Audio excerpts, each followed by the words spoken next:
Pinag-aaralan na ng Kapitolyo ng Bataan ang pagsasampa ng reklamo sa mga may-ari ng 3 barko na nagdudulot ngayon ng oil spill sa kanilang probinsya. Sa isang bayan, nag-boodle fight naman ng isda ang mga nagtitinda nito sa pag-asang maisalba ang kanilang kabuhayan. Mula po sa bayan ng Mariveles, nakatutok live si June Veneracion.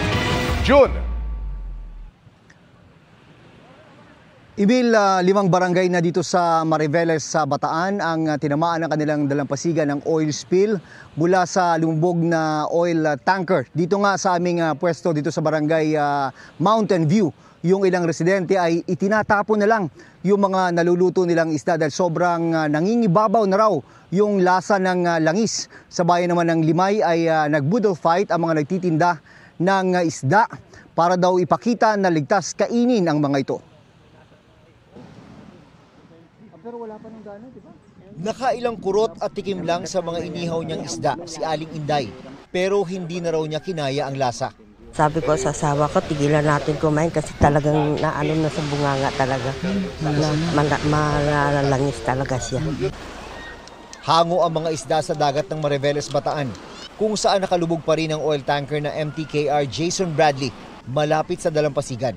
Kumari na tanggalin na yung barko dyan para naman maging maayos naman po yung hanap buhay naman ng mangingisda.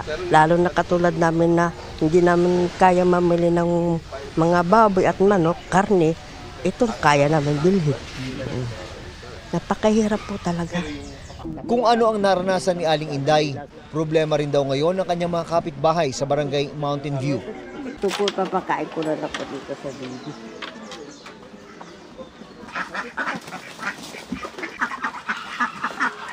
Ang mga mangingisdang ito, nakakaapat na nalatag ng lambat ng aming abutan. Samba lang kami ng bango sa ayos lang.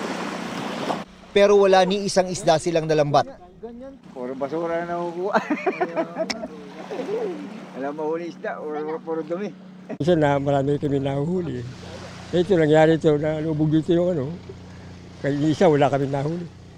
Malayo po yung isda. Bukod sa barangay Mountain View, tinamaan na rin ng oil spill ang barangay Cabcabin, Townsite, Lucanin at Batangas 2. Sa Mariveles, Bataan din nakasadsad ang MV Merola 1 na minomonitor dahil baka may makitang bakas ng langis sa tubig. Sa bayan naman ng Limay, nag-boodle fight ang mga nagtitinda ng isda sa palengke. Masarap po! Kailangan daw nila itong gawin dahil bagsak ang kanilang kita, dala ng takot na baka kontaminado na langis ang kanilang paninda. Huwag po kayong matakot kumain ng isda, ligtas po ang isda sa Limay. Kaya lahat po ng mga taga-Limay, bumalik na po kayo sa pamimili rito. Nasa Limay ang ground zero kung saan lumubog ang oil tanker na MTKR Terra Nova na may kargang 1.4 million liters ng industrial fuel.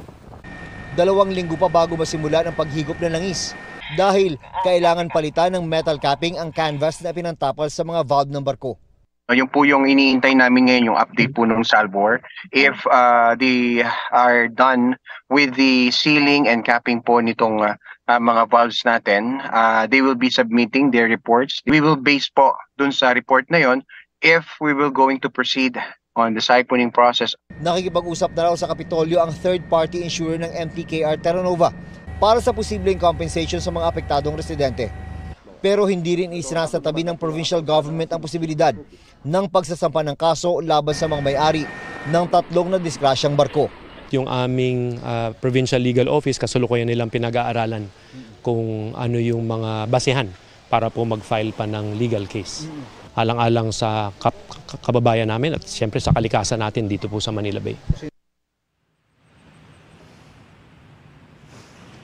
Ayon sa Philippine Coast Guard, kapag natapos na yung oil recovery operation sa 3 barko ay doon na nila bibigyan ng prioridad yung pagtukoy kung sino-sino ang dapat managot. Emil. Maraming salamat, June Veneracion.